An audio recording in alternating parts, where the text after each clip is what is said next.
they absorb all frequencies of UV light. So basically, your red blood cell is a ferry boat for light. Now, I want you to look at this. Everything in the arterial wall, and Chris has done a really good job in his blog and his podcast about teaching people about this wall, about atherosclerosis. What it should look like is all these negative charges in there. But as blood flow goes this way, that RBC makes an electromagnetic field around it.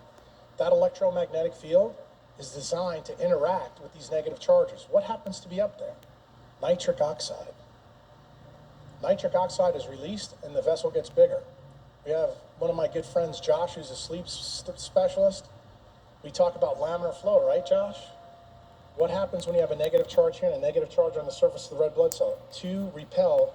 That's the reason why you don't get blood clotting. And that's the reason why when you go in an airplane, you get blood clots. That's the reason you get a PE. That's the reason why you die. When you're around a lot of blue light, non-native EMF. Because this doesn't work. And you know, there was a big talk in paleo circles about cholesterol. Turns out, if cholesterol is not sulfated, anybody want to guess what sulfates cholesterol? Sunlight. Shocker. Huh? Sunlight is the key. And what people don't realize that blood plasma is 93% water.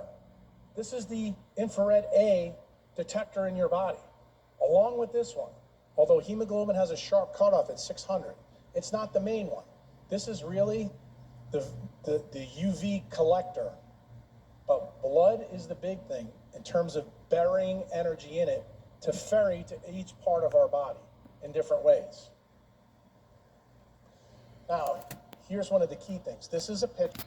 Turns out it's infrared A light. Do you know what infrared A light does to CCO? CCO is cytochrome C reductase. It makes ATP without any food electrons. I'll be damned. Want to hear another crazy story? A 70-kilogram man has a requirement to make 85 kilograms of ATP a day. You have to make more ATP than you weigh. You get 1/3 of the electrons from food.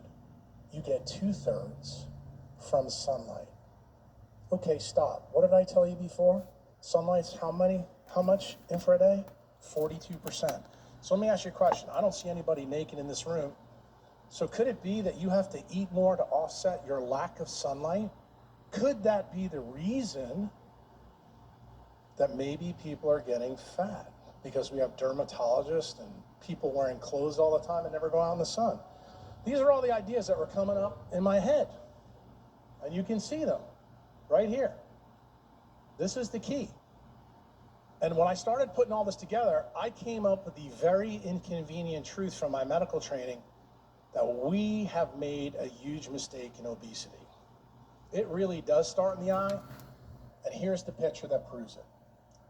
The more disconnected you are from the earth, as Ruben talked about grounding, and the less connected you are to the sun, the more food you have to eat to make the ATP you need.